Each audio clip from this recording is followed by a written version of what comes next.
নমস্কার, Dakua goat farm চ্যানেলের পক্ষ থেকে আজকে আবারও একটি গোট ফার্মিং সহযোগী ভিডিও নিয়ে আপনাদের সামনে হাজির হলাম। সামনে যে ছাগলটি দেখতে পাচ্ছেন, এই ছাগল একটি ভয়ানক রোগে আক্রান্ত হয়েছে। যে রোগটির নাম হচ্ছে ব্রঙ্কো নিউমোনিয়া বা ব্রাঞ্চো নিউমোনিয়া।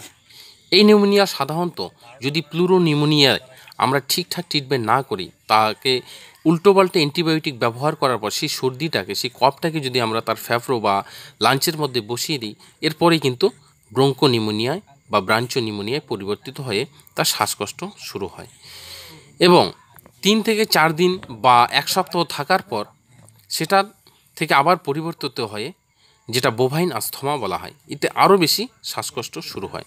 সাধারণত এই যে শ্বাসকষ্ট, এর কিন্তু খাওয়া দাওয়া এখন বন্ধ রয়েছে। যদি একে আমরা এই সময় সঠিক চিকিৎসা না করি, ছাগলটিকে বাঁচানো সম্ভব হবে না। তো আমাদের রোগ নির্ণয় করতে হবে আগে। সঠিকভাবে রোগটাকে নির্ণয় করার পর আমরা ট্রিটমেন্ট দেব, তবেই কিন্তু খুব সহজেই বা খুব তাড়াতাড়ি আমরা সেই রোগ থেকে মুক্ত করতে পারবো ছাগলটাকে। তো যার জন্য আমাদের ডায়াগনোসিসটা ভালো করে করতে হবে।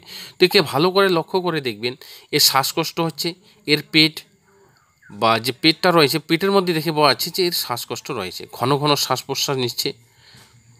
তো বন্ধুরা, এইসব জিনিস ভালোভাবে লক্ষ্য করবেন। যারা নতুন গোট ফার্মিং করেছেন তাদের ক্ষেত্রে কিন্তু এই রোগটি খুবই ভয়াবহ। এই জন্যই ভয়াবহ, যখন ছাগল মার্কেট থেকে কিনে নিয়ে আসবেন, তো 24 ঘন্টার মধ্যে এক ছাগলের শরীর থেকে আরেক ছাগলের যে ইনফেকশন 24 ঘন্টার মধ্যে ছড়িয়ে যাবে এবং ধীরে ধীরে রাইনাইটিস হবে। রাইনাইটিস থেকে ইউআরআই থেকে পরিবর্তিত হয়ে প্লুরোনিউমোনিয়া। সেটাকে যদি আমরা এরকম অ্যান্টিবায়োটিক দিয়ে সর্দি বসিয়ে দিই, তার থেকে হয়ে যাচ্ছে ব্রাঞ্চো নিউমোনিয়া, এরপরে হয়ে যাচ্ছে বোভাইন আস্থমা।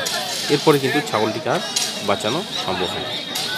তো বন্ধুরা, ভিডিওটি খুবই ছোট্ট করে বানাচ্ছি, যার জন্য পুরো ডিটেলস বলতে আমার পক্ষে সম্ভব হচ্ছে না। তো জানাচ্ছি, এই যে রোগের ট্রিটমেন্ট সাধারণত অ্যাড্রেনালিন যে ইনজেকশন, শ্বাসকষ্টের মধ্যে সবথেকে ভালো কাজ করে অ্যাড্রেনালিন। এছাড়া যদি অ্যাড্রেনালিন আপনারা কোথাও না পান, সেক্ষেত্রে জেন্টামাইসিন ইনজেকশন ব্যবহার করবেন। পার 20 কেজি বডি ওয়েটে জেন্টামাইসিন যদি ইউজ করেন 2 ml, অ্যাড্রেনালিন যদি ব্যবহার করেন তাহলে 1 ml ব্যবহার করতে পারেন।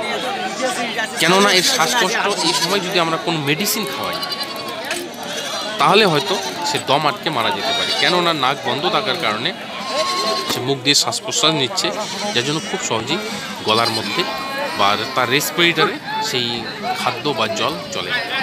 তো বন্ধুরা, আমি ট্রিটমেন্টটা খুব শর্টকাটে বললাম, তো কেননা ভিডিওটি খুবই ছোট্ট একটি বানানো হয়েছে। তো যদি ভিডিওটি ভালো লেগে থাকে, লাইক কমেন্ট শেয়ার অবশ্যই করবেন এবং আমাদের উৎসাহ করবেন যেন আমরা পরবর্তী আরও ভালো ভালো ভিডিও বানাতে পারি। ধন্যবাদ।